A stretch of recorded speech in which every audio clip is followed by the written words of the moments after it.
Good morning, everyone. Good morning. I'd like to call this meeting of the House Agriculture and Rural Affairs Committee to order and ask you to join me in the Pledge of Allegiance.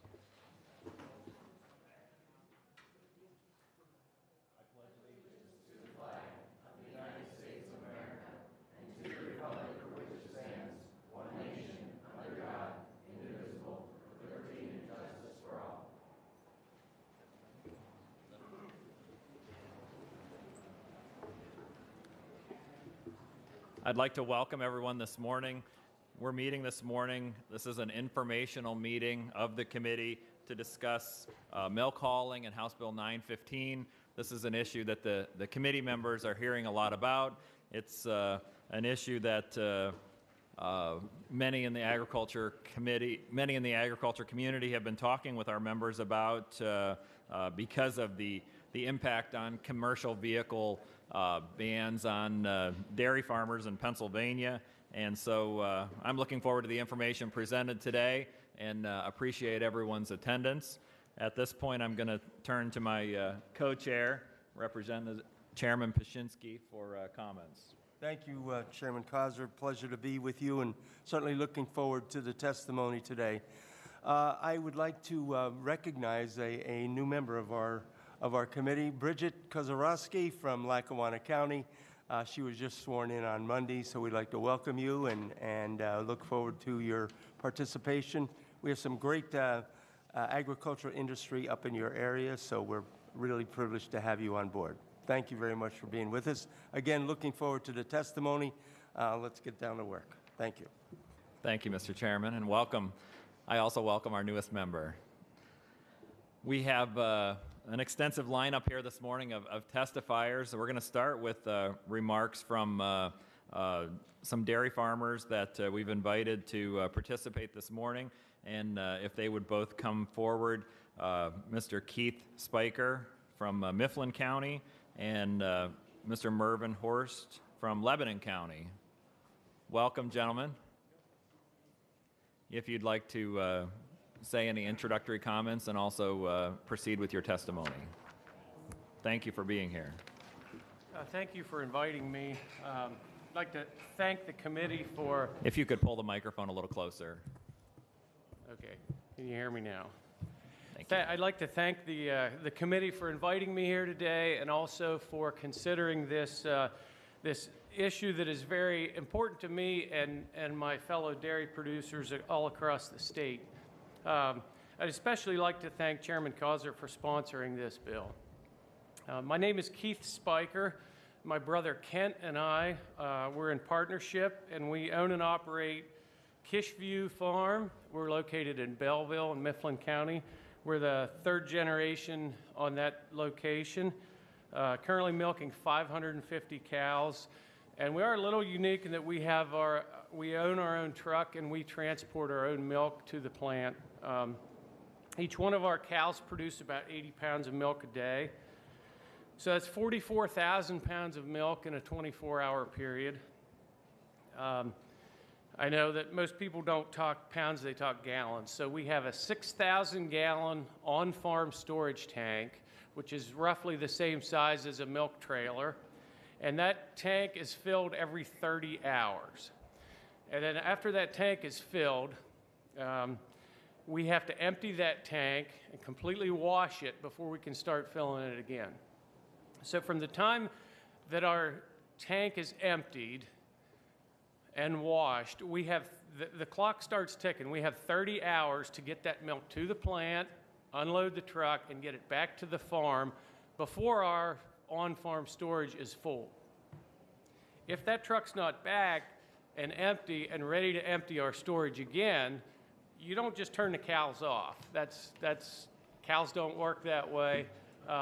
They keep making milk and it goes down the drain. The unique thing about dairy, even from other ag industries, is that it's a 7-day-a-week, it's 365 days a year.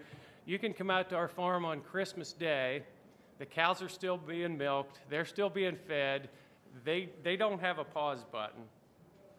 So this issue is very important to us because of that. I I will say that this year we were very fortunate. There was 3 closures, and we were not negatively impacted. It just kind of the luck of the draw. Any day that there was a closure, we were scheduled to go to a plant that kept us off of an interstate, and it worked out really well for us this year. My concern is that this was pretty much what I would call an average winter. If we have a bad winter, we could be looking at 6 to 8 closures a year, and we could be looking at closures that last 24 hours instead of 12, and it could very quickly turn into a big problem.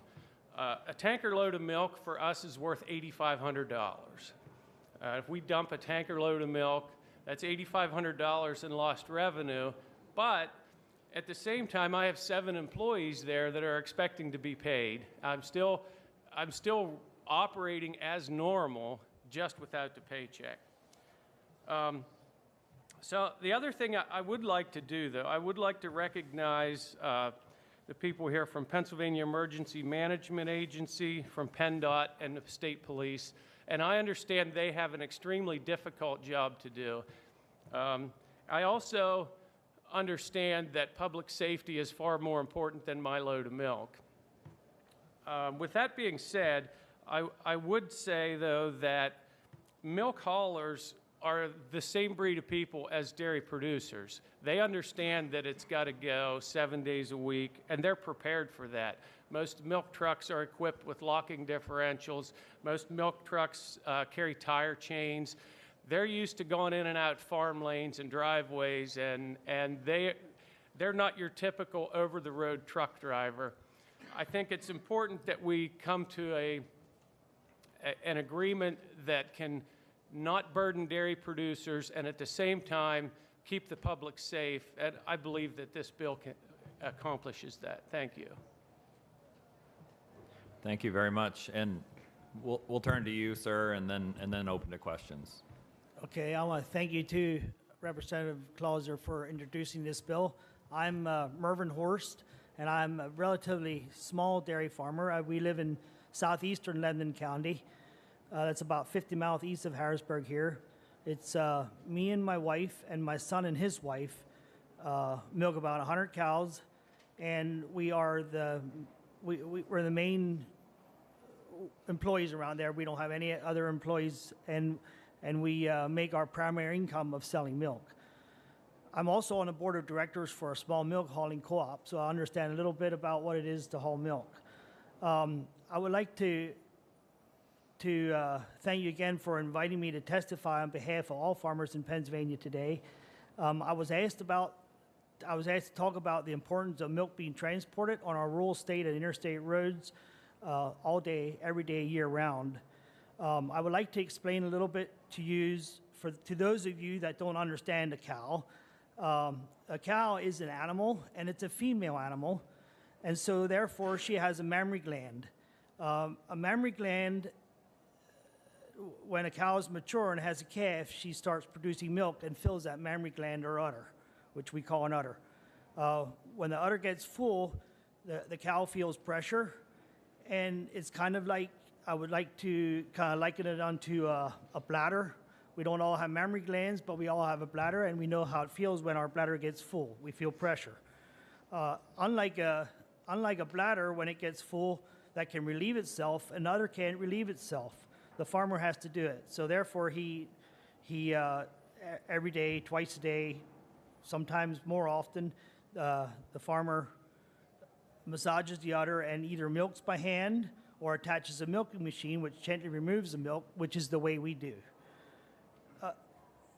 Unlike a healthy bladder that relieves itself, an udder, if it's kept under pressure, stops producing milk. It cannot relieve itself.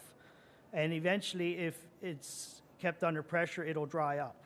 And then it takes a new gestation period to start that process up again. So that's why the cow has to be milked twice a day. After the milk is removed from the udder, we store it in a bulk tank. And our bulk tank stores and cools the milk to about 37 degrees, and we have storage for 2 days, which is the legal amount of time that we are allowed to store milk. If milk is not handled or properly or cooled quickly and kept cold, it is perishable. And our bulk tanks are sized for our dairy operations because it would be very inefficient to have an oversized bulk tank. Our cows produce between 80 and 90 pounds of milk per cow per day. That makes a total of about 14 or 15,000 pounds in 2 days.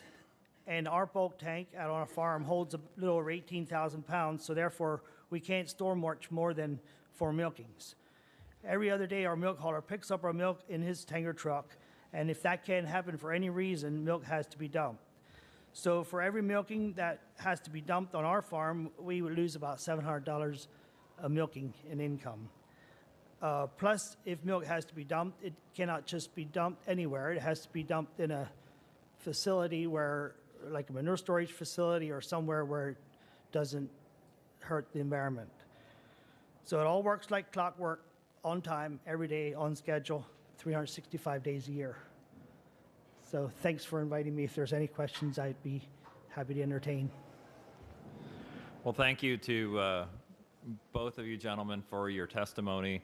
The one thing that comes out crystal clear is that milk is a unique product, and your farms are operating 24/7. The cows are not going to stop producing, and because when I sponsored this bill, people have said to me, "Why milk?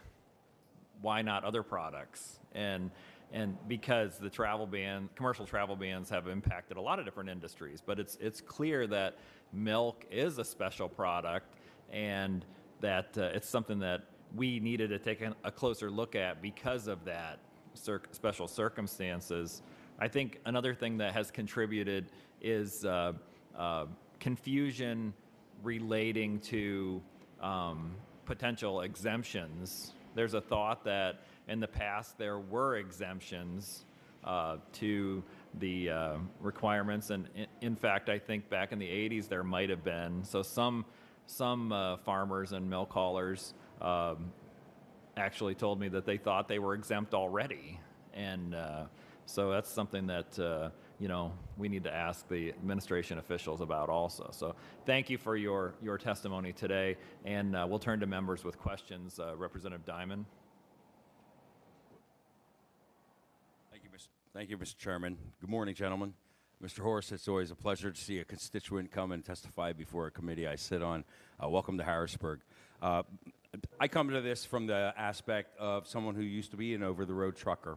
So I'd like to ask you, Mr. Speaker, maybe you can answer this better than Mr. Horst, because although you probably have an answer too, can you tell us a little bit about the experience level of the people who drive the trucks that haul your milk? So currently we have a couple of different drivers. Most of our truck drivers, it's not a full-time job. So we have a couple of retired guys that will do this sort of as a part-time job. Most of these guys have been driving truck all their life. I know I can't speak for, we have a couple of haulers that will speak later today, and I can tell you that milk truck drivers are a special breed. About half of their driving is off-road and farm lanes, and I just think these are not the people that are going to go out on an interstate and cause a problem. I don't have anything to add. Okay. Well, thank you. And the reason I come at it from that angle is because in my time as a truck driver, and I only spent a year and a half as an over-the-road trucker, but even though I was a company driver, I wasn't a driver for myself, I was a company driver, and the company always pushed us, get it there on time, get it there on time. But they also allowed us to let them know when it was unsafe to drive. And it's sort of like when I was a private pilot. It's like the driver in control or the pilot in command is ultimately making the safety decision as to whether it's safe to drive or not. And my company, even though they were pressuring me to get the load there on time, they always said, it's okay if you think it's unsafe to drive. And I do believe that we can trust our professional drivers, especially, you say these guys are, kind of part-time, but they have a long history of driving. That tells me that they are experienced enough to know when it's time to pull off the road, because believe me, when you're sitting in a truck high above all the other traffic on the highway, you know when it's unsafe, and you know when your life is more important than the product getting to market. Thank you, Mr. Chairman. Thank you, Representative Diamond. Representative Zimmerman. Thank you, Mr. Chairman, and thanks, guys, for testifying this morning. Just a comment and a question. I received several pictures from various truck drivers during some of the shutdowns this winter, and what's interesting is that the roads were pretty much closed on a forecast, and then what happened is the roads remained closed, and I had a couple pictures from drivers taking pictures outside through their cab, and with very little snow, or in some cases a little bit of snow on the sides of the road, but not even on the roadway itself. So for some of that, it made very little sense to close the road and keep them closed for the timelines that they had decided on. The question is, on your, Mr. Horst, on your small farm in Lebanon County, I'm assuming the milk hauler picks it up every other day still? Is that pretty much the process? And Yeah, that's correct. okay, and again, how long do you have till that milk has to get to the plant? What is that timeline? Well, the milk hauler usually picks it up every other day, and then the milk hauler has, as soon as he delivers, and has his rest, he'll have another load to pick up the next day. So I'd say, I don't know, maybe 6 hours from the time he leaves my farm or the last farm, because he picks up a few farms before he has a load. Right. Okay. But there is a timeline that they have to get it from the farm to the milk plant. I'm not exactly sure how long it may be on the trailer. There might be somebody here that can testify later that might know that, but I don't know how long it can be on the trailer. But I do know that milk haulers don't normally have spare trucks sitting around because it's inefficient. And therefore, that trailer has to be unloaded and come back for the next farm. Right. And every time things get pushed off a little bit, there's more milk in the tanks, it just bottles up and gives a chain reaction to.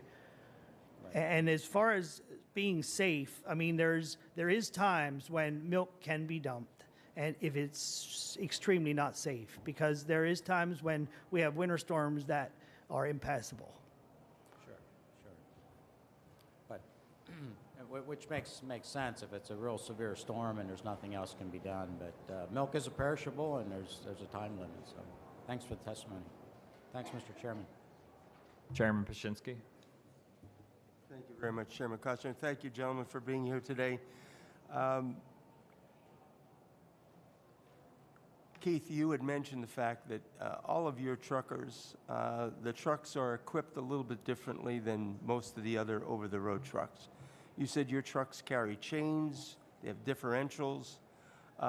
Could you expound on that a little bit more? And also the experience that these milk haulers are traveling on all kinds of roads in all kind of weather, which makes the equipment on those trucks necessary as opposed to a over-the-road hauler. Yeah, thank you. So most of the milk haulers, they're equipped because they're traveling in and out farm lanes. They're traveling back roads, some of which are no winter maintenance roads. Typically, they're very accustomed to being in very difficult conditions. And so the trucks are equipped to handle that. The drivers are accustomed to driving in those conditions. Most of the drivers will say, when they get to an interstate, that's the easy part. That's not where they expect a problem. They're driving around assembling a load is where the difficult part of the job is. So the interstate to them is not that much of a problem. It's the assembling of the load is the difficult part. Okay, thank you for that. Over the time that you've been in this business, can you tell us how many times you've had to dump milk or because of the fact that the weather conditions prevented even your trucks from hauling the milk? I remember twice in the last 30 years that we've actually dumped milk, and both of those events were a 2.5, 3 feet of snow and a high wind, and there was just no way to safely drive anywhere. So the reality of nature is that there will be some times that no matter what we do, it's impassable There and dangerous. absolutely there will be, yes. Okay. All right. Well, I want to thank both of you for your testimony. Mr. Chairman, that's it for me right now. Thank you. Representative Lawrence. Thank you, Mr. Chairman, and I appreciate you gentlemen taking the time to be here today very much. I'd like to think most of the members of the committee here are familiar with the topic at hand here, but maybe for the benefit of some of the folks who are watching at home, maybe Mr. Spiker, maybe you could tackle this. Why wouldn't you just have put another milk tank on your farm, right? Why wouldn't you just put an additional storage tank there so you could kind of plan ahead for some sort of situation like that? Could you explain to the committee why that might not be the best plan? Well, number one, it is extremely costly to add more storage, but milk being a perishable commodity, there is a 66-hour time limit. So from the time the first milk goes into that tank, it has got to be delivered to a plant within 66 hours. I mean, we've all gone to the store and bought milk. There is an expiration date on milk, and it starts the minute it comes out of the cow. And so having more on-farm storage, not only is it costly, but it would shorten the shelf life of that milk to store it on the farm.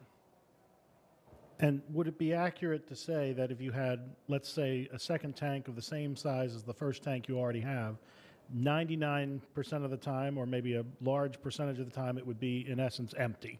Yes. Thank you. Thank you, Mr. Chairman. Representative Owlett. Thank you so much for coming in. I grew up on a dairy farm. We milked 100 cows twice a day, and I have my CDL, so I feel like I understand this a little bit, but I appreciate what you guys are doing, and we're here fighting for the dairy farmers. That's what we're here to do, and we know that it's been a struggle the last several years in the industry, and definitely want to let you know that we see this as a problem, and really a kick in the gut, in the midst of some of the most challenging times in the ag industry to be slapped with these extra expenses is huge. So my question would be, in the midst of any of these shutdowns, did anybody from PennDOT personally call you and ask you or tell you that they would be shutting the interstates down and what to do with your milk, your perishable product in the midst of this shutdown? No, we actually sell our milk to Land O'Lakes. So Land O'Lakes Dispatch was the one that would inform us of the highway closures and try to reroute us to a plant that we didn't need to get on an interstate or give us direction. Okay, thank you. Yeah, go ahead. If I may add, our milk company had one truck. Our hauling company had one truck that was sitting on trying to get in the interstate and had a state police tell him he can't when the roads were completely bare. So he actually could use a state road to get to the dairy. Okay. That's how we handled that. Great. I appreciate your time and you coming into the committee this morning, and I look forward to continuing to work with you guys. Thanks. Representative Delicia. Thank you, Mr. Chairman. Good morning. The plants that they go to, how many plants are in the Commonwealth, and is most of this taken outside of the Commonwealth? I can't tell you exactly how many plants are in the state. Typically, I deliver to one of 3 different plants. I never leave the state. No, most of the milk produced in Pennsylvania, I would say the majority of the milk produced in Pennsylvania stays in the state. Maybe some of the haulers can answer that question better than I can, but I've never been out of state. And what are the location of those 3 plants that you rotate among? So I deliver milk to Hershey Foods, to Wise Market in Sunbury and to the Land O'Lakes butter plant in Carlisle. Thank you.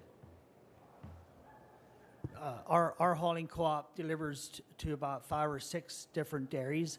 They're all within the state. Actually, the one that we go to once in a while is in New Jersey, just across the line in Garlic.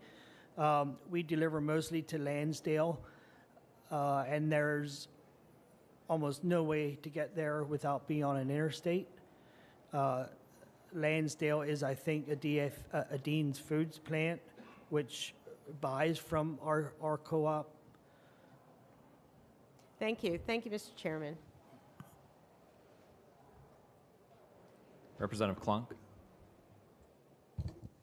Thank you, Mr. Chairman. My question goes to the excess milk. So if the truck can come and empty that tank, where does that milk then go? What do you have to do to treat that excess milk that you have to dump? So on our farm, we would open our milk house drain actually empties into our manure storage. So it would go into the manure storage. It would be applied to the fields spring and fall. And then what about the milk haulers? So if they get stuck on an interstate, they can't move essentially, and that tank is stuck, it's after the 66-hour mark and expires, where do they go to dump that milk, and what's that process? They typically would call a local dairy farm and go to his farm and dump it in his manure storage. Okay, thank you. Chairman Paszynski. Thank you, Mr. Chairman. One last question, gentlemen. What's the longest distance in mileage and in time you deliver from point A to point B? For us personally, from our farm to the Land O'Lakes butter plant in Carlisle, it is 120 miles, and it's about a little 2 hours and 15 minutes, 2.5 hours. Would that be a standard distance for most farmers in Pennsylvania because of the nature of the product that you're shipping? Yeah, I think our dispatch tries to get it to the closest plant possible. It doesn't. There's milk scattered all throughout the state. There's processing plants scattered all throughout the state.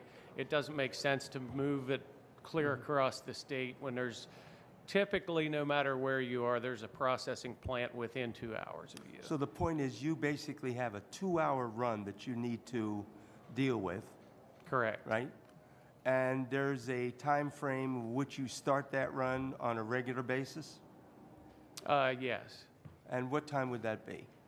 Typically, so if we're delivering to the Land O'Lakes plant, we have a set appointment time. Our appointment time is 5 a.m., and so we would leave our farm typically at 2:45 to 3 a.m. Those are tough hours. Yeah. People don't have any idea, do they? No, but we really like that appointment because there's rarely traffic on the roads at that time of day. Okay. Well, I thank you very much. This is important as I continue to pursue some questions later on. Thank you. Representative Diamond with a follow-up. Yeah, sorry to ask a second question, Mr. Chairman. Do your drivers have to follow the federal hours of service rules? They do not, because we are considered a local hauler. Okay. Ours do not either because we're within the 150-mile air mile radius of ag commodity. Thank you. That's important to know. Thank you, Mr. Chairman. Any other questions from the members? Thank you, gentlemen, very much for being here today and for your testimony. Thank you. Our next panel is from the administration, from the Pennsylvania Emergency Management Agency, from PennDOT, and from the Pennsylvania State Police. If you would step forward and I'll allow you folks to go ahead and introduce yourselves.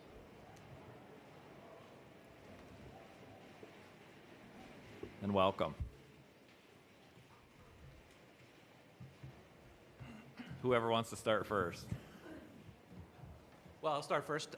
John Fleming with PennDOT. First and foremost, again, thank you very much for listening to our testimony here today, and for the committee themselves, and obviously for the questions that I'm sure you're going to have for us as well. We do understand that what we do and the way we do things have an impact, and we take this very, very, very seriously. When reading testimony, you can't always see that, so we do certainly at the end of this ask for the questions so that all three of us can give you some type of response that's a little bit less than a pre-scripted. But for that, I'll change my introductions over. Good morning, Chairman and committee members. My name is Captain Robert Kroll. I'm the Assistant Director of the State Police Bureau Patrol out of our main headquarters here in Harrisburg. And good morning, Chairman and committee members. I'm Randy Padfield. I'm the Acting Director of the Pennsylvania Emergency Management Agency. Okay, so with that, I'll start off with our testimony. Good morning, my name is Jonathan Fleming. I'm the PennDOT Division Chief of the Maintenance Technical Leadership Division, the Bureau of Maintenance and Operations. As introduced, I'm being joined today by Captain Robert Kroll, Assistant Director for State Police Bureau Patrol, and Randy Padfield, Director of the Emergency Management Agency. On behalf of the Secretary of Transportation, Leslie Richards, I appreciate the opportunity to comment on the status of the commercial vehicle restrictions during inclement weather. Winter road maintenance is very important to the mobility of the Commonwealth and a key element in PennDOT's total maintenance activities. Based on an average of the previous 5 winters, we budget $287 million this year to perform winter maintenance activities on 40,000 miles of state highways with 94,000 snow lane miles. This is more miles than all the New England states combined and the 5th largest road network maintained by a state agency in the nation. Our maintenance personnel mobilize for all types of forecasted winter weather to ensure that all of PennDOT's highways are maintained utilizing 2,254 department plow trucks during the winter and an additional 293 contracted plow trucks to supplement in our urbanized areas. We have approximately 4,800 full and temporary equipment operators to perform snow and ice removal activities during the winter to maintain the highway system. PennDOT assigns winter snow removal resources to roads based on the road and also the volume of traffic. Cycle times on our interstates run approximately 1 to 2 hours, whereas cycle time on a lower volume road can reach 6 to 8 hours. These times can also extend the more severe the storm is. While snow or ice is falling, roads will never be 100% bare, and even a small amount of precipitation reduces traction. Crashes and weather delays on our interstate network occur occasionally, even despite our best efforts to prevent them. The Commonwealth experienced a significant incident February of 2017. Severe winter storm closed multiple sections of several interstates in Pennsylvania.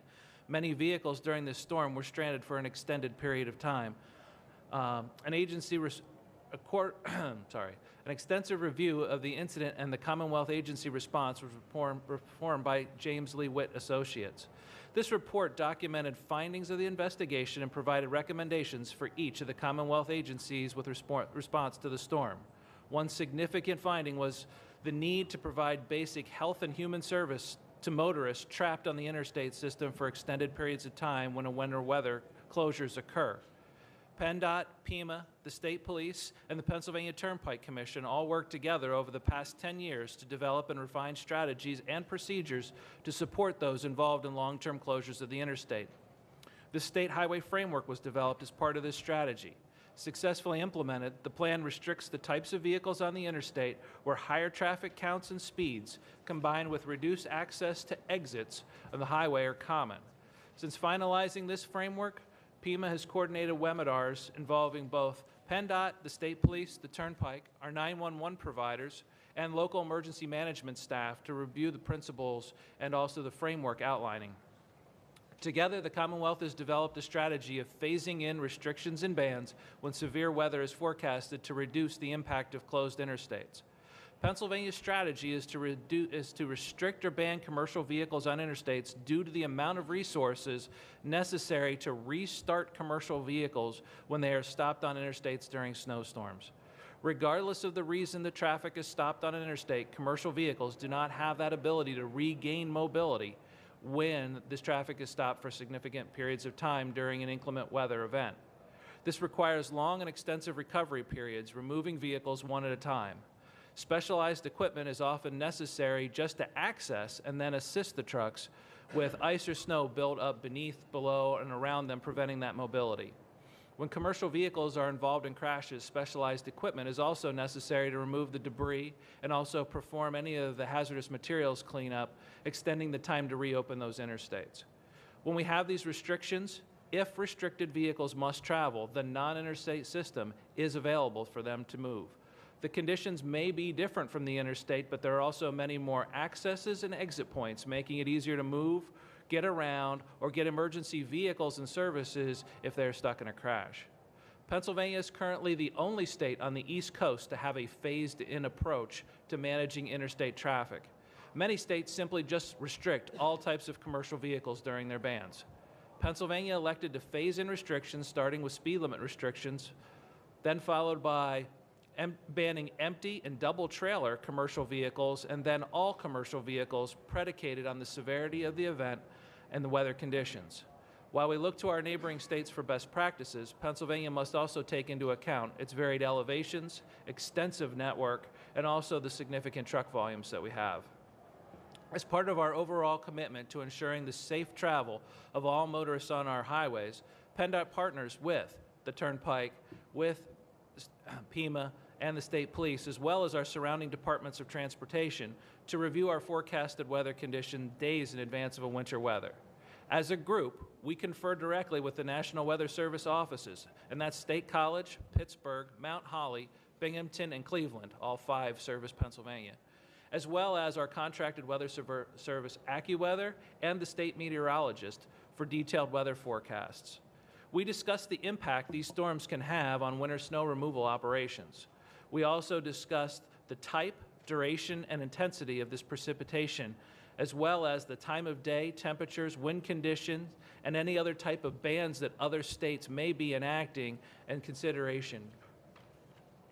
While we make every attempt to implement these restrictions in a prudent manner and remove them as soon as possible, efforts to communicate and initiate this ban, we attempt to initiate the ban sufficiently in advance of the weather forecast in order to afford alternative plans to be developed by motor carriers and create scenarios allowing them to transport. Once a ban is put in place, Commonwealth agencies meet at PEMA at the Commonwealth Response Coordination Center. We meet hourly then to evaluate the road conditions and the forecast. When traveling conditions are then safe or conditions do not present as forecasted, the bans are lifted. Pennsylvania keeps bans in place occasionally for extended periods of time to support surrounding states so that commercial vehicles reaching the border actually have somewhere to go. The Commonwealth has implemented 11 commercial interstate bans since 2016 in response to severe winter weather. Recent events or changes in the intensity of snowfall have impacted the Commonwealth in recent years. So in March of 2018, we had a late winter season storm which produced high rates of snowfall in the Pocono Mountains. Interstates 84, 380, and Interstate 80 were severely impacted. Small, minor incidents occurred, preventing traffic from free flowing. Within hours, the interstate system was impacted with several miles of stopped traffic. The removal of the vehicles not involved in crashes, but were just simply stopped on the highway, took over 23 hours.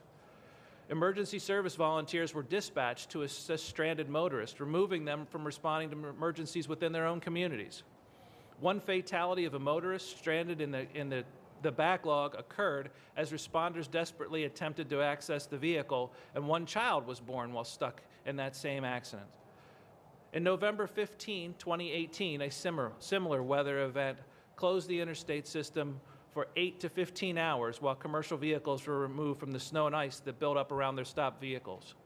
Commercial vehicle bans were initiated for the next 5 storms spanning from January to March of 2019. With these bans in place, there were no significant interstate closures. The commercial vehicle bans implemented during this time averaged about 18 hours in duration. The bans implemented in the winter of 2019 prevented hours of delays and avoided health and humanitarian impacts to the motoring public and to first responders compared to those experienced by motorists in winter storms where no ban was implemented. We do have a chart listed, and for time's sake, there's no sense in me going over that. You should all have that packet with you. But what it does show is that the very first storm where no bans were put in place, we had a significant amount of accidents, 97, and in storms in which we implemented these restrictions. And while not every interstate was restricted, every crash that happened on an interstate was recorded. And you can see that there's a significant drop in those times. And also, more importantly, these accidents were of such small nature that there were not hour delays, there were not long-term closures of the interstate network. We continue to work with our industry partners, legislators, and the Pennsylvania Motor Truck Association to refine commercial vehicle restrictions and bans. On January 28th, PennDOT, the State Police, PEMA, and the Department of Agriculture met with representatives of the milk hauling industry at PEMA's headquarters. We did listen to their concerns regarding the mobility and time-sensitive nature of milk production and transport. They also were provided access to the Pennsylvania Business Emergency Operations Center website. This website engages key stakeholders through a two-way exchange of information during disasters. We understand that these bans dramatically impact the operations of thousands of commercial vehicle owners and the industries they support, and we will continue to refine our process, taking the lessons learned from this winter into next winter. And with that, I'd like to thank you for your interest in the topic, and my colleagues and I are available for your questions. Thank you for your testimony. One of the questions that I've gotten from folks is regarding the process of how the ban is put in place. And I know that you touched on that some, but the actual process, like who is sitting at the table making this decision, and more specifically, making the decision, and also which roads are going to be affected. If you could expand on that just a little bit more. Okay, well, fortunately, three of us are specific to that discussion. We also bring in the CEO of the Turnpike as well. So from the state agency perspectives, those are the people who come into that discussion. We typically meet 24 to 48 hours in advance, and we have a WebEx. And through that WebEx, we bring in, through PennDOT, we have a contracted forecast with AccuWeather. They come on, and also PEMA brings in the state meteorologist for their opinion on that, who is also liaisoning, working with the National Weather Services. So sitting around that table, essentially, virtually, is the state agencies, the weather forecasting networks, and then we look at where those areas are going to be greatest impacted, where high volumes of snowfall. So what I can say is that from 2007, when we started doing this, and we were all in some way, shape, or form involved in 2007 with those events, to today, our weather patterns have changed significantly.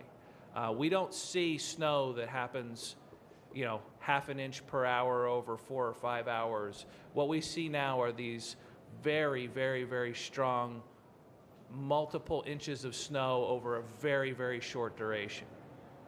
And what happens is we discuss at that meeting where those are going to occur and how they're going to occur. We also bring in our neighboring states. We work with New York State and New Jersey, Maryland, Delaware, Connecticut, and we also bring those state partners together as well and ask what's happening in their area. So ultimately, what we look at is trying to restrict the interstate network so that there are still avenues of transport through Pennsylvania, through some other type of road. Now, for example, we are probably familiar with 322 going to State College. Well, that's not considered, while it's a limited access highway, it's not fully limited access. We haven't been considering that in recent times so that we can keep that mobility. Several years ago, we would have restricted that interstate lookalike, but now that we've gone to a little bit more aggressive approach to the interstate network, we wanted to make sure that there were certain paths that are still open so that folks can get from point A to point B. It may not be as efficient. We understand that, but that efficiency weighed versus 18 hours of stranded on the highway plus all of the support that takes goes into effect. But in addition, and to further answer your last question of how do we decide what road networks, once we see that weather pattern, then we also sometimes have to take things out further. So we'll use an example of Interstate 99 going through the center of the state. If we were to close Interstate 80 for all commercial vehicles, all of the traffic going up Interstate 99, there is no other place for them to go. All of that network leads into another interstate system. So we often restrict that interstate system, maybe not to the same level. As we said, we have a phased-in approach. So we look and say, well, we still need to have mobility of the industry. And this road's essentially being closed simply because there will be nowhere for anybody to go. They'll simply drive into a closed road, and then they'll just sit on the road and then become a backlog. We'll try to stop that from happening by saying, well, let's reduce the number of commercial vehicles that are on there by putting on an empty or a tandem trailer ban. So a lot of these different things all go into play. We all sit down and meet. And as we said in the testimony, once we put this into play, all of our state agencies will meet 24 hours, 365 over at the Pima building. And we meet every hour to 2 hours in face, person to person, and even bring in our national weather or bring in the state meteorologist or our weather forecaster and say, what is truly happening? I think the first storm of the year, we had the entire interstate network blanked out. And when Philadelphia and Pittsburgh didn't receive them, matter of fact, the Philadelphia region, we pulled off before it even occurred. They were 100% confident it was not going to happen. An hour or two before the restrictions were to go into place, we pulled them completely. There was no need. So we continue to use that type of rationale. You admitted in your testimony that the process has been, I think you used the word more aggressive. You've been more aggressive in using commercial vehicle bans. Can you explain why that's been the situation? I'll take that from our agency perspective. So if you take a look at the history, and John talked about it, is that in 2007, we obviously had an issue. So in 2016, we developed a closure framework. We looked at the closure framework, and it really was a consolidation of a timeline of being able how to essentially support people that are trapped on the roadway or stranded on the roadway for a significant period of time. And it really looked at also quick clearance, heavy equipment, all the other things that go into that, and we communicated that out. And what we found out is, despite our best efforts, that wasn't affecting any change. So we are still relying on local volunteer services to be able to go out in some of the rural areas, and volunteerism isn't what it used to be. So it was really taxing their systems. We have a direct link to the 911 centers at our agency. We also have a direct link to the emergency management departments and agencies in the counties. And what we saw was a lot of stress put on their responders to be able to go out and do health and safety checks, to be able to make sure everybody was okay. And we didn't effectuate any significant change. We were still closing interstates for extended periods of time. We were still trapping hundreds of people. We have the ability now, based on what we did in 2016, to be able to issue wireless emergency alerts to people that are stranded out there, to be able to collect data on them, to find out, how many vehicles are out there. And some of the vehicle counts and the people that are really stranded are staggering some days. And our ability to be able to respond to that is just not there, especially in a lot of areas of the state, because we don't have the volunteers to be able to do that. So we really looked at, in our world, we deal with consequence management, but if it's predictable, it's preventable.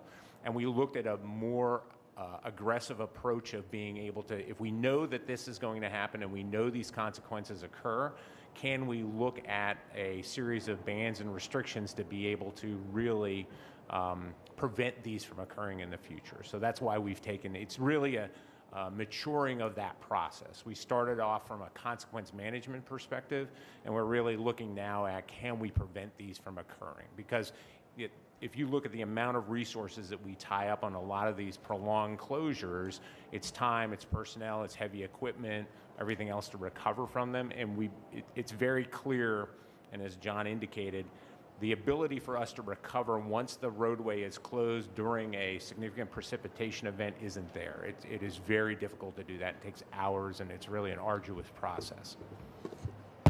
I think there's a sense in the agriculture community that in the past there was an exemption for for folks in the industry hauling milk, for example.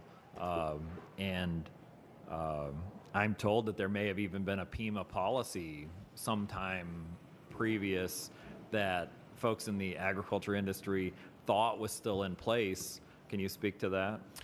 Sure, and I believe what they're referring to is we have a directive that was published in 2008, and that was for a specific different set of circumstances. So that set of circumstances was when the governor actually closed the roads completely to all travel, including all personal vehicle travel.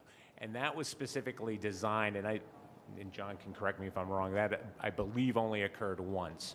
And really it was to identify essential personnel that were required to be able to run business systems, IT infrastructure at hospitals, critical facilities that you needed to keep up and running. And it really was more of a framework for those people to utilize to identify their key personnel or essential personnel that if they were stopped, they would have the ability to say, listen, we are deemed necessary for whatever this operation happens to be, but that was completely separate set of circumstances, and it was not designed for this type of operation where we're actually restricting travel or banning specific types of travel on just specific roadways. That was more for a global shutdown of all the roadways in the state, and people needed to go, hospital workers, people that were critical to the operation of how they were able to travel. And it wasn't a permitting process that we established. It was more of a best practice of this is what you could do. If you were pulled over in this situation, you could produce this, and your agency essentially defines you as a essential employee to be able to come to work. Okay.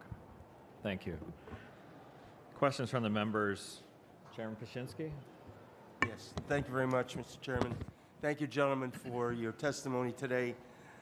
It's obvious to me that both entities, the dairy farmers, the dairy haulers, they're concerned about their product. They're concerned about the fact that once you open the spigot on the milk, it doesn't stop. So they have a responsibility, and they're trying to do their due diligence to get their product to market. You, of course, are doing your due diligence trying to protect the lives of people. And it's obvious that you've put a great deal of time and effort into the process that you use in order to complete that your task, and that is protecting people. I'm looking for some kind of solution that we can take this a little bit further because of the new technology that's involved. The technology that was available 20 years ago, 10 years ago, even 5 years ago is not what it is today. And then we're also dealing with something that is completely and totally unpredictable, and that's the weather. I can tell you, I've been around a while. That's why I have the gray hair. And I can't remember two weirdest winters, the last couple winters that we've had. Extremes, whether it was sub-zero, extreme thaw into the 60s, back to sub-zero. The people on the mountain have 8 inches of snow. The people in the valley have nothing or some light rain. And it's problematic.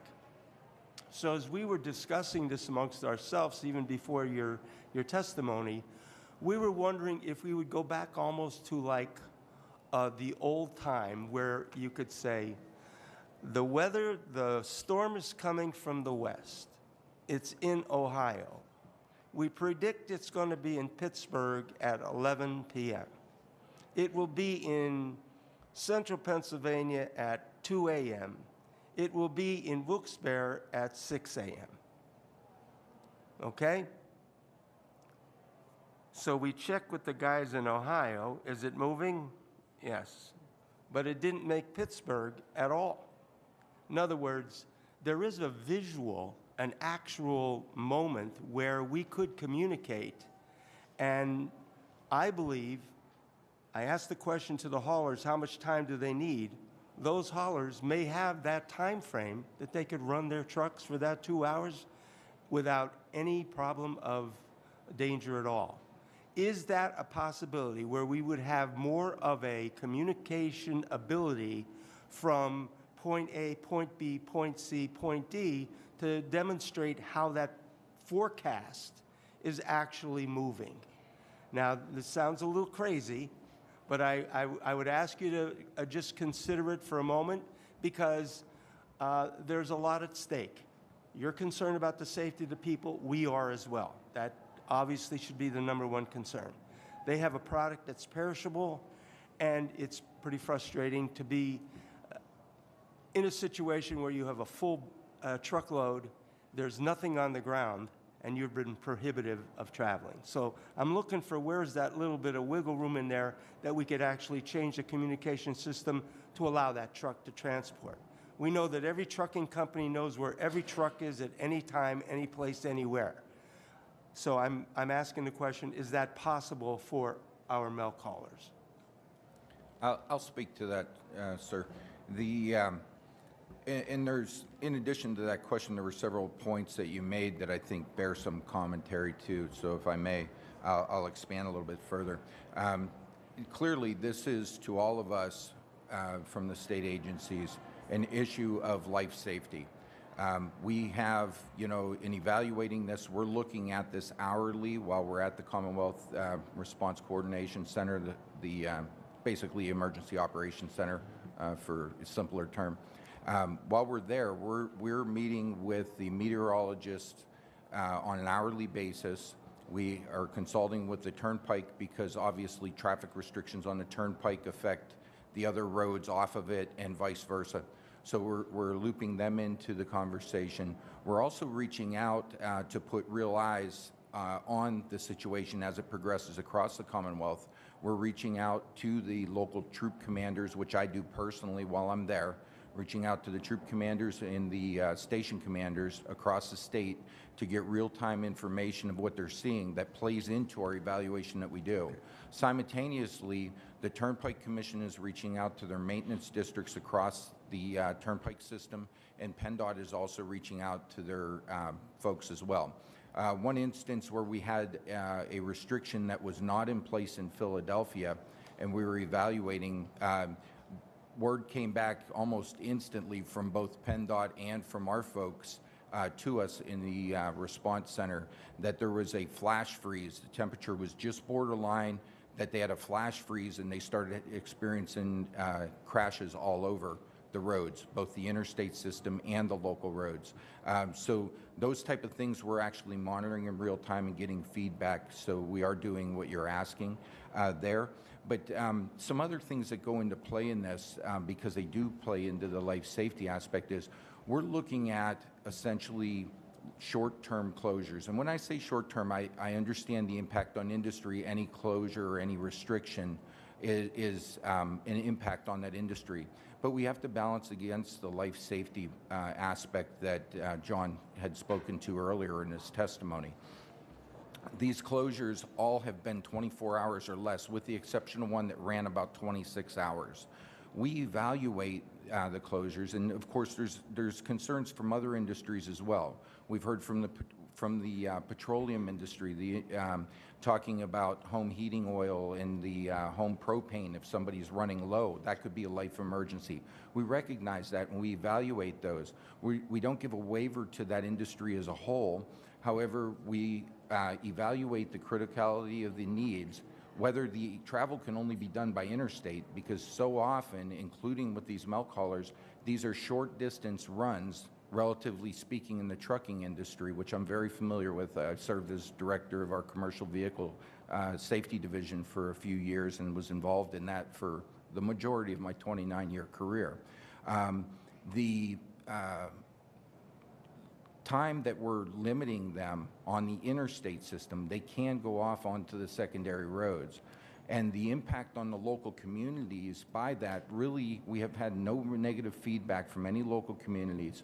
We've had extremely positive feedback from our troop commands across the state applauding the efforts that are being done, because they see that they're no longer getting the long-term closures on the roads. And it's not just crashes.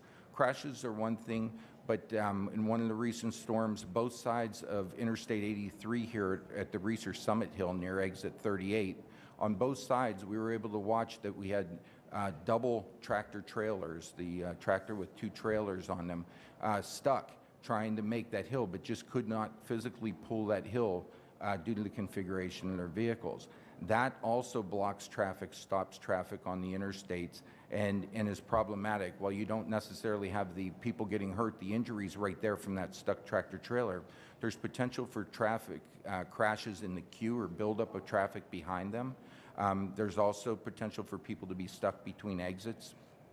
And again, many of these storms have brought with them, you know, as the front rolls through, a significant decrease in temperatures afterwards, which now we have to consider, you know, in the restriction decision. Are we going to be putting people out there potentially stuck on the highways now with extreme temperatures added into the other complications that go with that event? So again, we've kept it at 24 hours. I would submit to you, you know, as we heard the speakers earlier, and I think, you know, the ones to come may, you know, indicate that they need to get those empty milk trucks back and forth. You can't have a bunch of them on hand or huge storage tanks. And we understand and respect that. And we are receptive to their needs. But again, within a 24-hour time frame, while it may have an impact on the industry somewhat, it would not be completely crippling, especially given the fact that they can travel the secondary roads.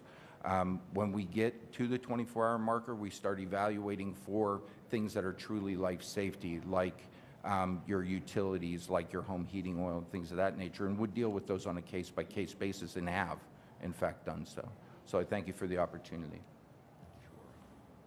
And if I could just take a moment to address the whole way we approach this is really being highly flexible and being as nimble as possible when we're implementing these. So that phased-in approach that you addressed, we've looked to be able to do that. The challenge is again, a lot of variables and really getting it right. And we've tried to dial it in, and we've tried to be responsive. There was one snow event this past year where we tried to be as most responsive because we heard the complaints of you're banning or restricting and there's nothing on the roadway. And it comes down to timing, and sometimes the timing plays out just like it's forecasted and sometimes it doesn't. But what we saw in that one instance where we extended it and we did not implement it until snow was falling, we ended up with 2 significant interstates closed. Luckily, it wasn't for a significant amount of time, but it was 2 to 3, maybe 4 hours until we got those incidents cleared up. Because we were just a little late in getting those bans and restrictions in place. So it's not an exact science, but we take a look at that, and the one downside that we have with taking that approach and the flexibility is it becomes a very complex message. So we want to make sure, and the whole goal is not to cite people that are out there, it's just to gain compliance so we can actually have that window to be able to take care of the roads and make sure that we don't have any life safety issues. So really that's the whole goal, but it has to be coordinated. So we coordinate at the Response Coordination Center with state police so that all of their troopers that are out there know that we're not going to implement, you know, we come up with a map and we say, based on 24 or 12 hours out, this is what we think the bans are going to be, this is where we think they're going to be, and here's the timing for them. And then we meet and we find out that the timing is off. So now we're going to extend the implementation of this ban, even though it was supposed to go in at 8 o'clock in the morning, we're going to extend it now to 10 or 11. But the challenge is now that becomes a complex message because now we have to go up and update the message to be able to make sure that message gets to the right people, make sure people aren't getting cited. So usually we can turn that messaging around in probably 30 to 60 minutes once we make that decision to be able to make sure everyone's notified and be able to get that information out to industry. So that's really the goal. We really try to do that as best possible.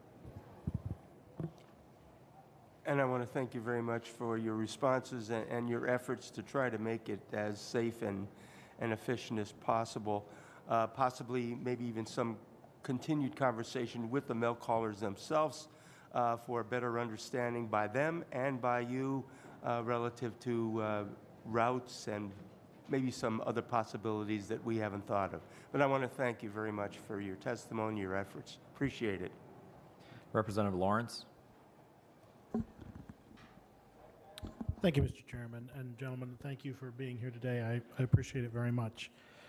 So I don't envy you, right? No matter what you decide, you're kind of like the school superintendent. You know, if you call off school at 5 a.m. and no snow comes, then you're terrible. And, you know, if you decide to go to school and then it starts snowing at 10 o'clock and you let all the kids go into the snowstorm, then everyone hates you. So, you know, you've got a tough job, so I don't envy you.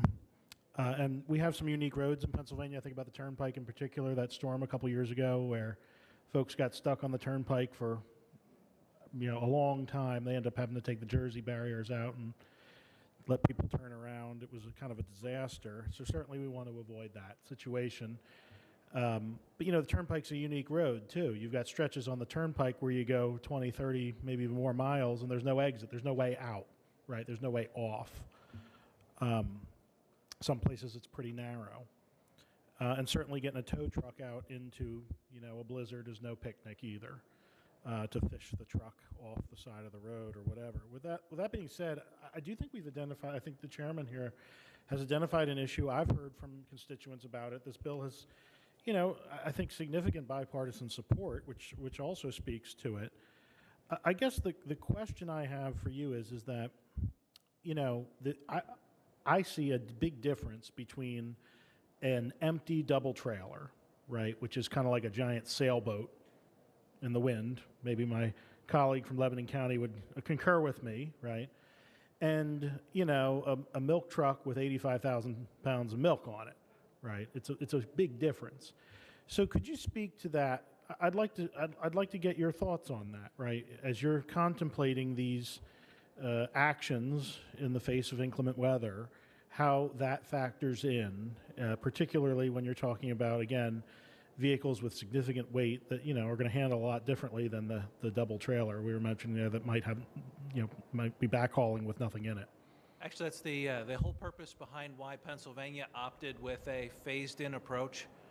Because typically, I mean, of these commercial vehicle bans that we've had on, not every one that we've implemented was a full, total commercial vehicle ban. A lot of these bans, and a majority of them actually, were just for empty trailers and the double trailers. And basically because of the reason you've stated is the reason why we have this, because we still understand that we need to have mobility in Pennsylvania and for all industry, especially those that have you know, a durable product. But ultimately, at the end of the day, that's what we've been trying to preach is that we're going to put restrictions on for empties and double trailers first. And then where specific areas where we know we have issues, we'll implement a full commercial vehicle ban. And then as those conditions start to fade off, we'll reduce it either completely off or reduce it down to an empties or double trailer ban. So again, we do take that into consideration. And I believe other than one restriction, we only had one restriction this year where it was 100% all of the roads were full commercial vehicles. Every other restriction we implemented from January to March had some combination of those in there to keep that mobility flowing. So, and to follow up on the good gentleman from, was it Wilkes-Barre? Well, I don't want to get the pronunciation of that wrong. You know, I've heard so many different ways over the years, you know.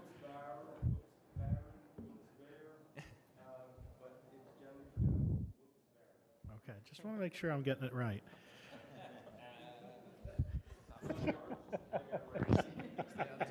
Yes, stay on topic. Yes, Mr. Chairman, I'll be brief.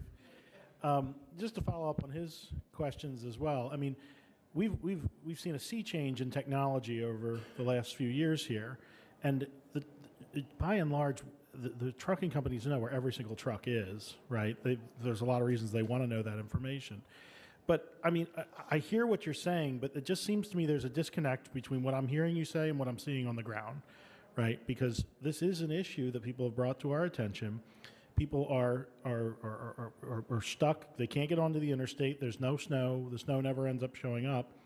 And, you know, I recognize what you're saying, but I do see the need for this legislation because what we're seeing on the ground is a consistent issue moving forward. So with that, I will digress. Thank you, Mr. Chairman. Representative Diamond.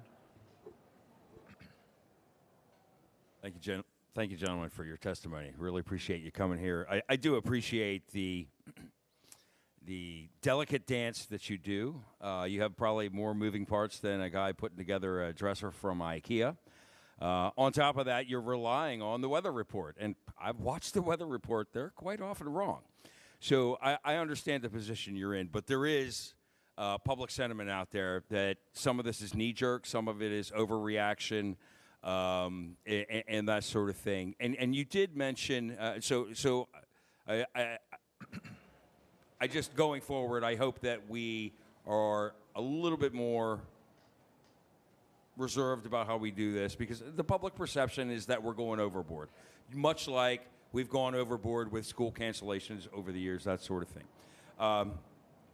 You did mention citations, and that's not our goal here. Is there a public accounting somewhere of how many citations have been issued regarding these closures and restrictions, and at what level are the fines, that sort of thing? Sure, sir. The state police obviously have the option of issuing a citation or a written warning for any violation. While we do that, the section that we're relying on when there's a governor's declaration of emergency is 6108 of the Vehicle Code, powers and duties of the governor, and deals with a set fine of $300 for violations of things that are put in place, restrictions, if you will, on types of vehicles or whatnot, with the exception of the speed restriction, which then would go under the speeding section of the Vehicle Code. But the fine is $300 for that offense. Right, but is there like a cumulative report somewhere of how many citations have been issued during these restrictions? Yes, we have done news releases, public information releases after each storm event on the number of crashes as well as the numbers of citations that were issued for violations of the ban, as well as written warnings, because again, it's not just a citation game. At the end of the day, what we're looking to do is ensure that when the ban goes into place, that the drivers comply with that ban, that they're not on those roadways that are restricted, whether it be empties, doubles, whether it's an empty milk truck or it's an empty set of fuel, tanker going down the road.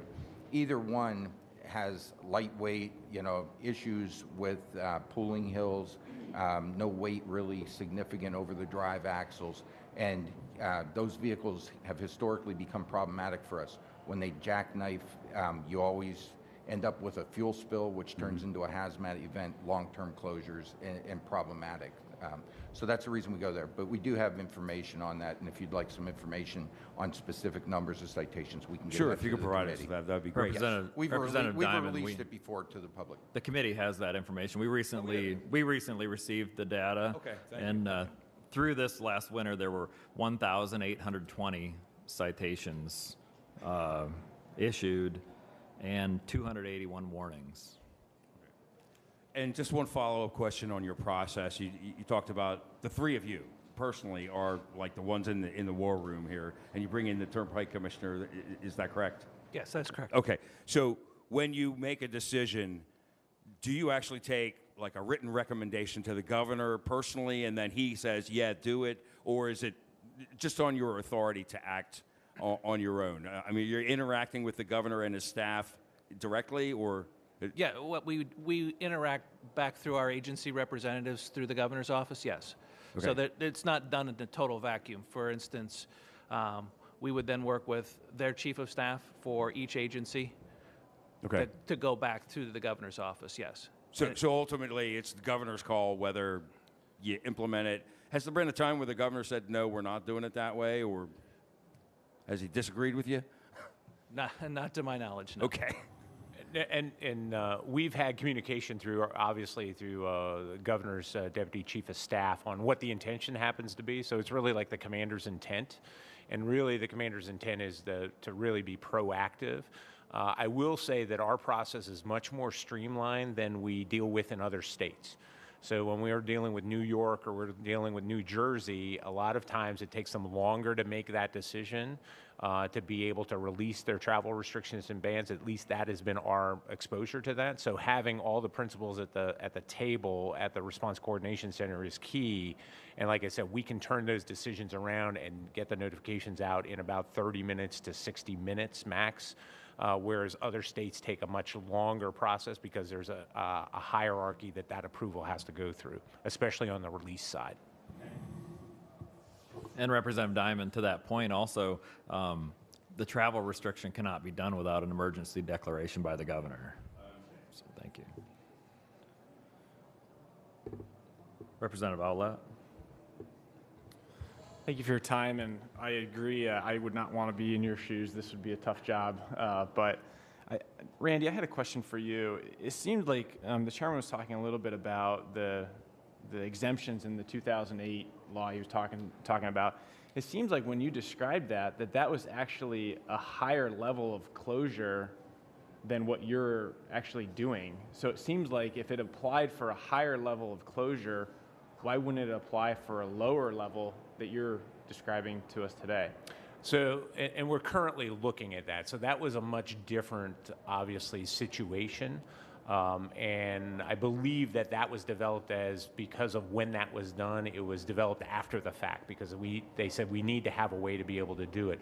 But it was a much different focus.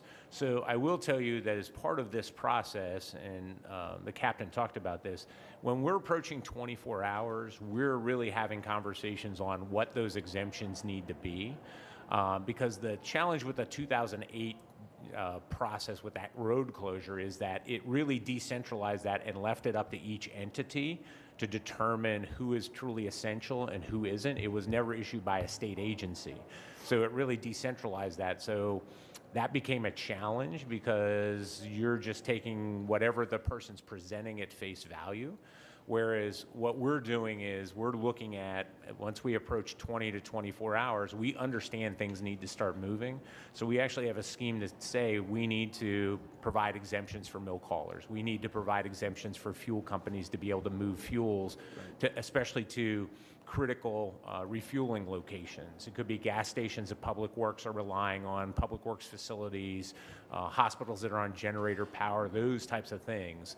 And then we have some definitions that we're looking at of what is really critically low. And what we've seen is we've seen a lot of places a lot of industries don't want to be disruptive. So to give you an example, one of the first bans that we implemented this year, we had a request come in from it was a gas supplier that supposedly had to deliver liquid oxygen to a hospital. And their indication was the hospital was low. Well, at that time, because of the level of the storm, we actually had Department of Health representation available to us in the Response Coordination Center. So we reached out to them and said, give us the hospital. So they gave us the hospital. We had them call the hospital. Hospital says, no, we're not critically low on oxygen. It's just our normal delivery, which probably could be delayed for 18 to 24 hours. So we're seeing a lot of that. And our concern is if we would follow something like that, it's really on face value of the person that's presenting it. And that's a little bit of a challenge. It just seems like, to me, that if I was a lawyer, I would be having a heyday with that because it's there in law. So, question for you, John. What's the process of letting farmers know or co-ops know about the upcoming restrictions? So essentially, we take it as a whole network of anybody who has a commercial vehicle. Yep. Because that seems to be the best and easiest way to do that. First and foremost, we use not only our Facebook, all of our web sources, our PA 511, and all of the media that's allowed to us by the Commonwealth to put this information out. In addition to that, not only does we all have our own respective ways and our own respective sources of information that we have and access to. And specifically, as we kind of mentioned in the testimony, PEMA has really put forward this Pennsylvania Business Emergency Operations Center, and we all have representatives involved in that, and we've tried to push that out. It's an easier website to get our maps, and it's an easier website to get that information out. And then lastly, the last ditch effort is that Pennsylvania has been attempting as much as possible to change our variable message boards 12 hours in advance that says, at this point, this will be on. So if it's an over-the-road hauler that doesn't have access to these things because we don't want them on their phones, we also then further emphasize that out through not only our highway advisory radio network, but also our variable message boards. Okay. Question for you, Robert. It was 1,800 citations, is that what you said it was? And 281 warnings. Do you have the numbers from previous years? Like, is that a spike in citations this year versus warnings? I'm wondering if that's what's making our phones ring Right. with issues, because that's quite a number. I mean, that's over $500,000 in revenue, that the state would have received. So maybe that's part of why we're getting the phone calls. Is it's maybe we were warning people before, and now all of a sudden we're finding everybody, or definitely a vast majority. I guess that would be a question: is could we get the reports from last year to see? We can run previous ones from when there was that restriction put in place. We can gather some previous data. At the end of the day, the state police did not look at this at all as our agency from a revenue generating standpoint. Revenue has nothing to do with it. However, an unenforced rule is merely a suggestion. Right. And we have talked with some of our neighboring partners who, when they put their commercial vehicle bans in, do nothing to enforce it.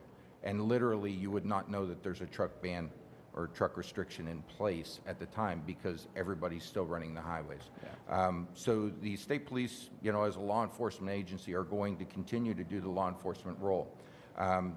The officers, when they make their decision whether to issue a citation or not, a lot of that depends on how long the ban has been in place, where the vehicle is, what's going on at the time. So that's individual officer discretion with respect to that decision. However, again, there's no quota on it. Of course, quotas are illegal in Pennsylvania, but we are tasking our troopers to enforce the law so that we can get those vehicles.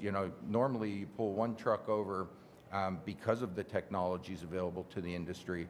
If I pull over one of the major carriers and tell them there's a truck ban in place, his dispatch is going to know it from his communication equipment in the truck, and they can get the message out to all the trucks within their business.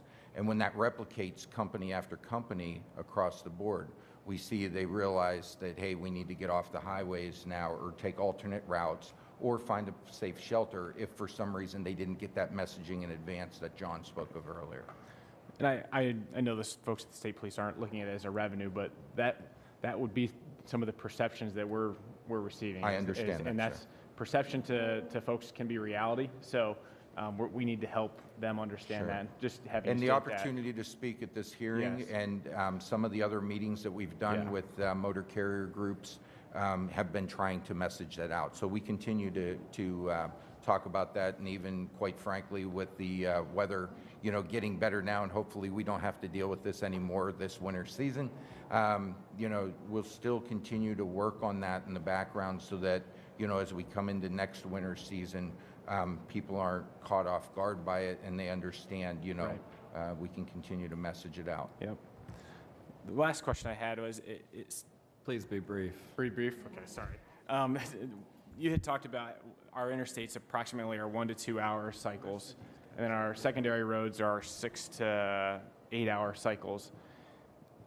My only concern with that, it seems like our roads that typically would be better because we're plowing them more often are the roads that we're shutting down, and we're forcing everyone to the roads that we're saying are plowed less and potentially could be less safe. So that was just something that I picked up on, and I guess just more of a comment than anything is just all of our farmers, and what we're asking is for some sort of predictability and a reasonable solution for everyone. I think that's what we owe the citizens, and I think you're trying to do that, and I think that I appreciate your continued effort to just make sure that we're predictable and reasonable and stable for everyone. So, thanks. And as we indicated, we never stop this process of looking at it, reviewing it, and doing after-action reviews. It never stops for us. Every winter event has an after-action review. We tweak things a little bit.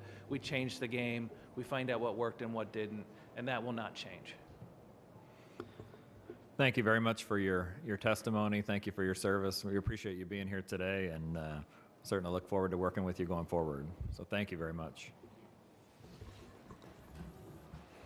Our next panel is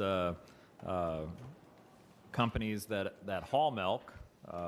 We have a panel made up of Rick Bird from R.W. Bird Trucking in Pleasant Gap, Center County, Tom Daubert, T.C. Daubert, Yeagertown, PA, and Mifflin County, Stephen Deal, Deal Trucking, Tyler Hill, PA, that's in Wayne County, and Jeffrey Andrews with Andrews Trucking in Mount Pleasant, Pennsylvania, from Wayne County also.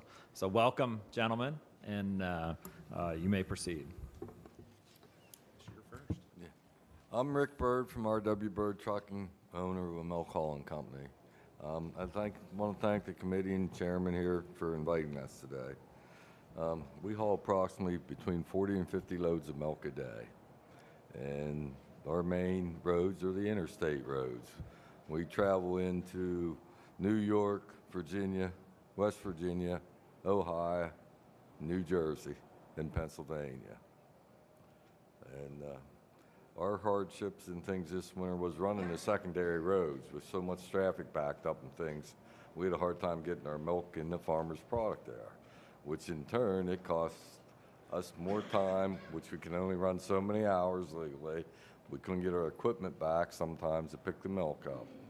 And then also the farmers, they depend on us to get their milk out of their tank. They have so much storage, and we only have so much capability. We don't keep 20 extra spare trucks there just for a winter snow because of the financial thing. And, and years ago, like you talked about a while ago in 2008, I was always under the assumption milk haulers, fuel trucks, and emergency vehicles was exempt from this, but apparently they changed it. So we're here to see if we can't work together. And I promote safety. You have to. I mean, you got to look out for the other people and things. But still, some of these were called too early. Like if we take a load into New Jersey and they call the band at 6 a.m., we cannot get them trucks back for 12 hours. So then we can't get back to pick up another load of milk for them farmers to get their product through. So, and that's my biggest thing there. If we can't do something together and work and try to work this out, and of course, a lot of haulers, they go 2 hours, but some of our routes is 5 to 7 hours away. And, when they shut them roads down, we cannot get back to pick our farmers' milk up. And thank you. Hi, I'm Tom Daubert from TC Daubert Milk Hauling. We own a milk hauling company in central Pennsylvania, Mifflin County, with my brother. We've been in business for 60 years, hauling milk, 250 or so dairy farms, 26 to 28 loads a day in 9 counties in central PA and up in New York State. I would like to thank the chairman and the committee for inviting us here and addressing this issue. Most of the previous speakers have gone over most everything I have on my notes, but a few things that I wanted to go over were as far as the secondary roads. And I'd like to thank the state agencies that were here. They don't have an easy job, and we understand that. And as Rick said, safety is our main thing. We understand, that milk is not as important as someone's life and safety. So, but when you push us to the secondary roads with 80,000 pound vehicles, Route 39, 34, 11, as one of the senators, the congressman previously stated, you're pushing us onto roads that don't get treated as quickly and roads that have more stop and go traffic on, and we're there with an 80,000 pound vehicle. So, that is one thing that, we worry. The other thing we worry about with the secondary roads is if we start at the interstates now, are we going to start the ban on the secondary roads, the state highways next, and then are we going to go to the township roads? Because one thing we face as milk haulers right now, in the last 20 years or so, townships don't have the resources to plow roads. So what happens when they cancel school? They don't plow till if the storm's not going to be over for 4 or 5 hours, they don't plow till it's over because they don't want to plow that road 3 times. They don't have the resources to do it. So we go out with milk trucks on township roads that aren't plowed. And if we get pushed over onto these township roads during snowstorms, you know, we're in a worse situation than we are on the interstates. The other thing that I would argue or state is a milk truck, 80,000 pounds loaded, still over 30,000 pounds empty. Diff lock axles, chains, drivers that are experienced at this, they're no more likely to get stuck and cause traffic jams on an interstate as a car. And again, we haul 26 to 28 loads a day. As everyone stated previously, we have to be back the next day to haul the milk. We don't have the equipment, the drivers. So if you delay us 10, 12, 15 hours for what we would consider, the other thing is normal Pennsylvania weather. 6 inches of snow, 4 inches of snow. That's what we get here. You know, I guess a lot of the milk haulers' worries would be what we're interstates now, and then we're going to go to the state roads, then we're going to go to the township roads.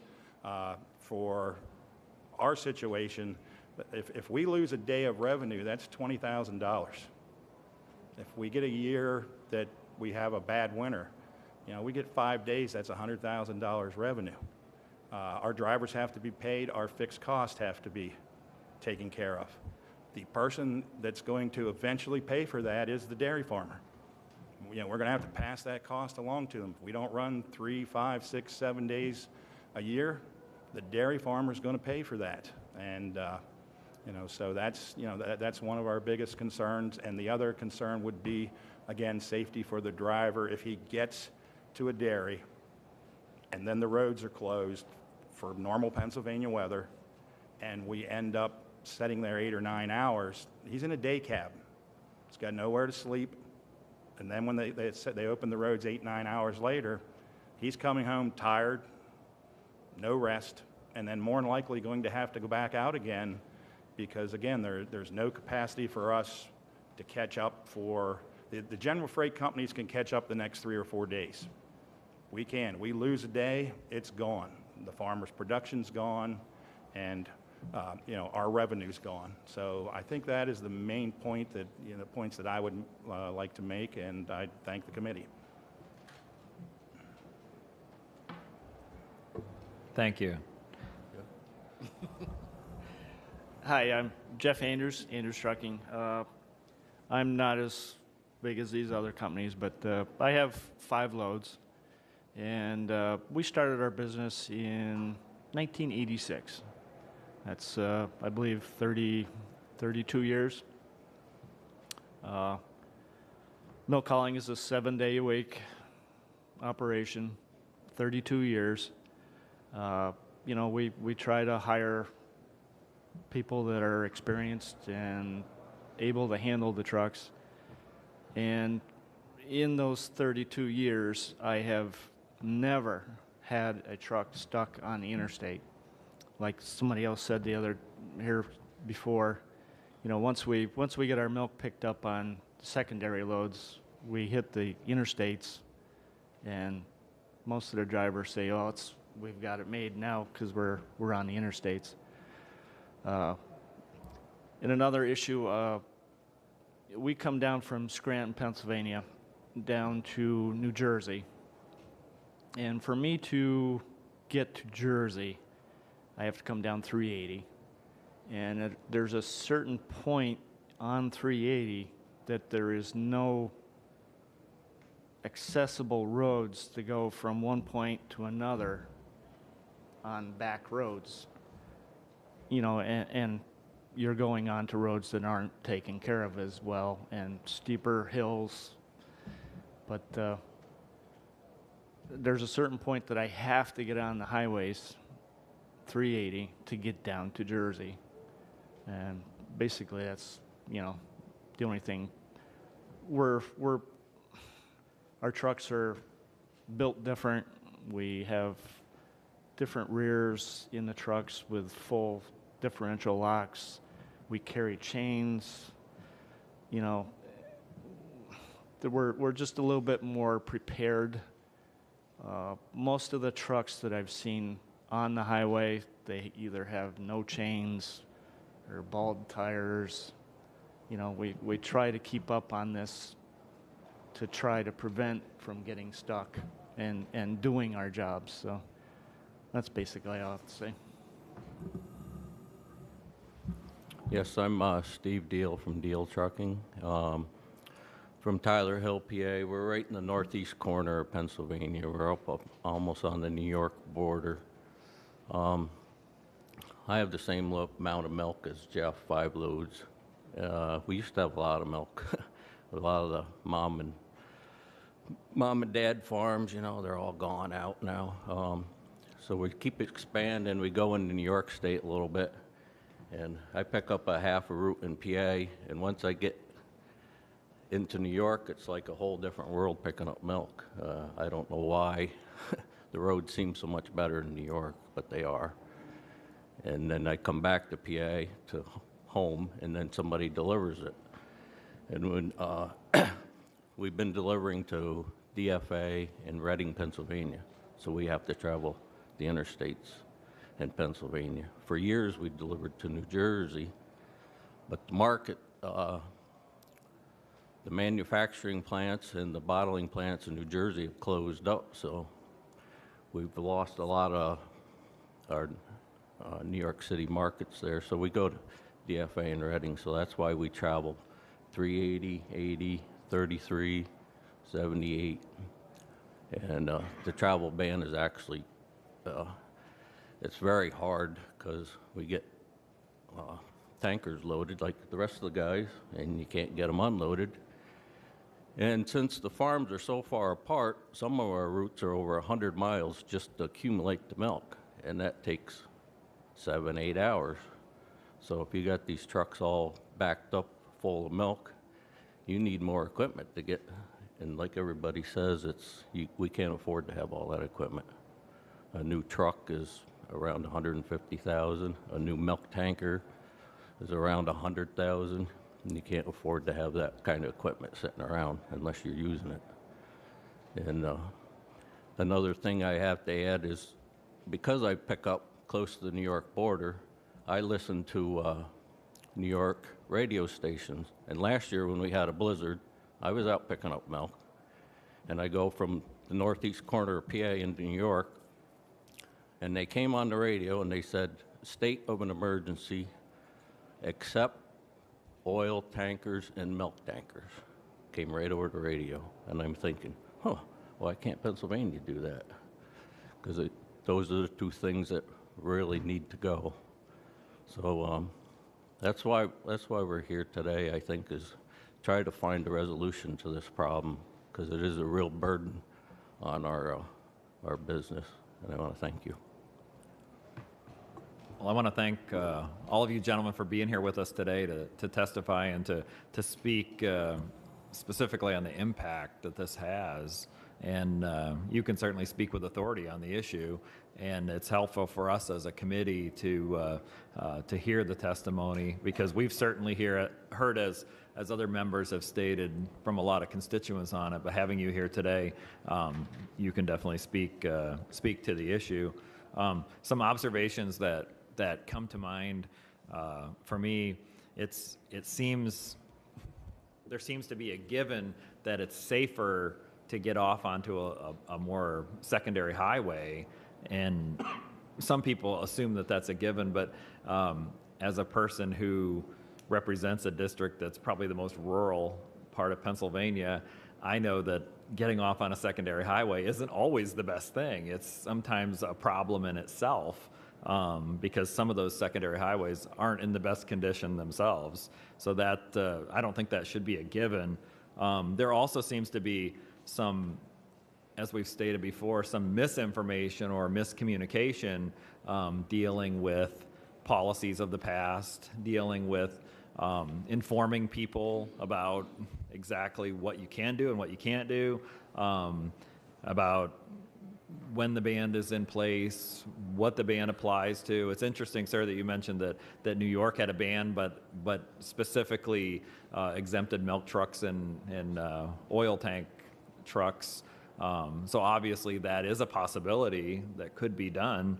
And then of course there's the fine issue, and we're hearing from a lot of people on the fines when you've got over 1,200 fines issued for this winter season and less than 300 warnings.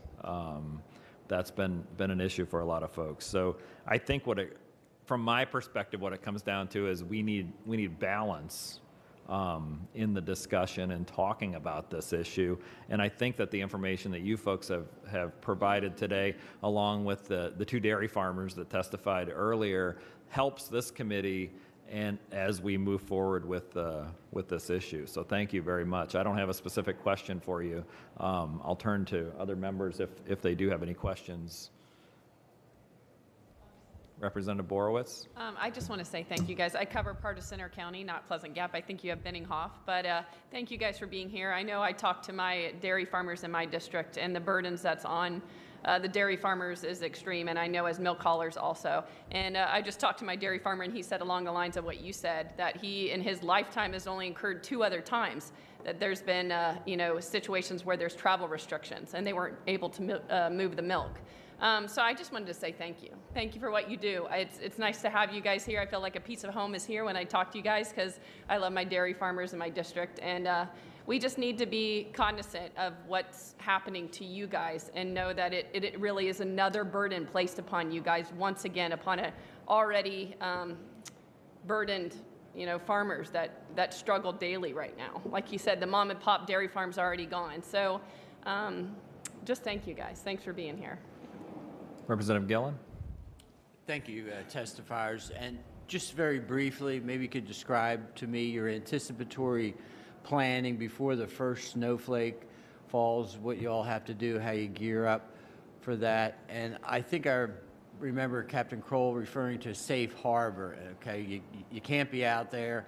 Are there enough safe harbors and you feel comfortable after it has to be parked and you can't move it? I guess. Go.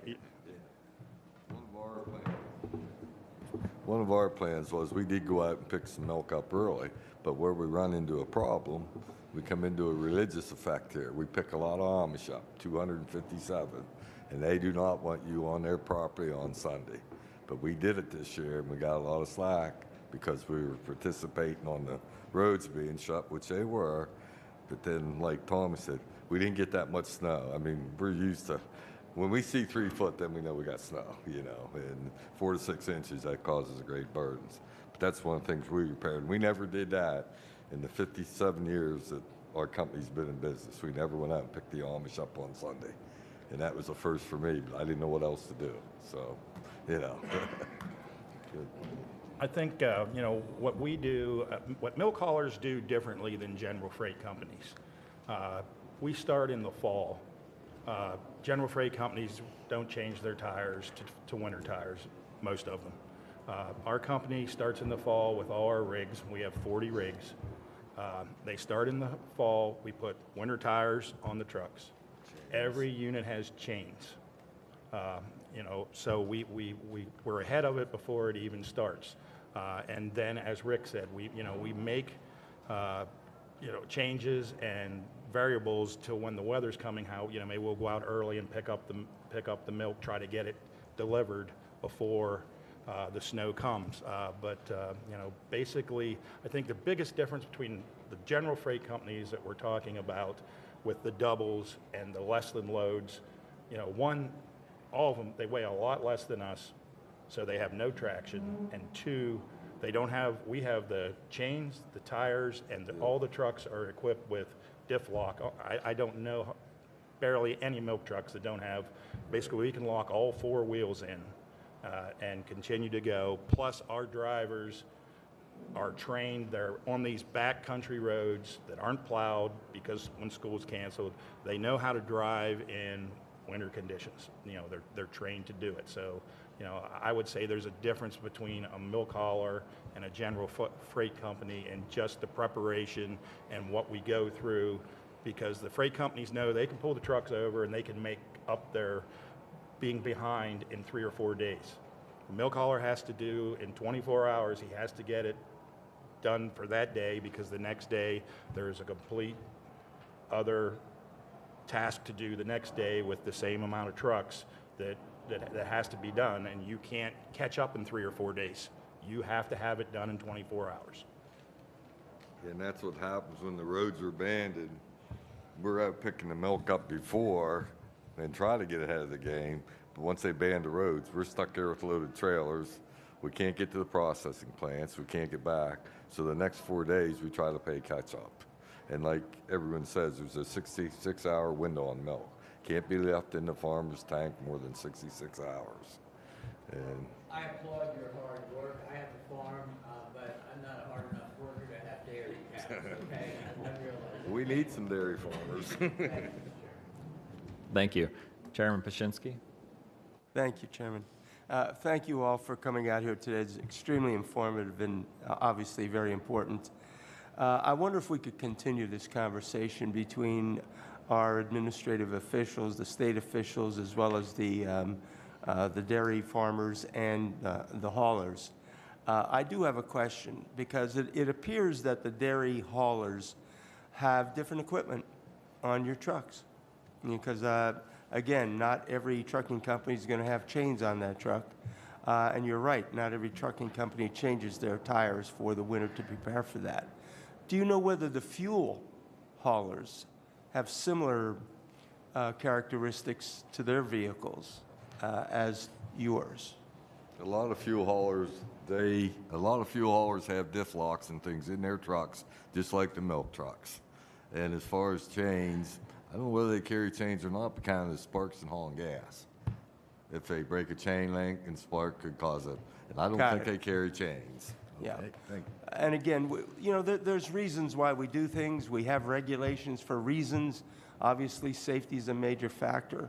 But again, it appears as though the dairy haulers have a different niche when it comes to your qualifications, the viability of your trucks in the winter as opposed to a typical hauler.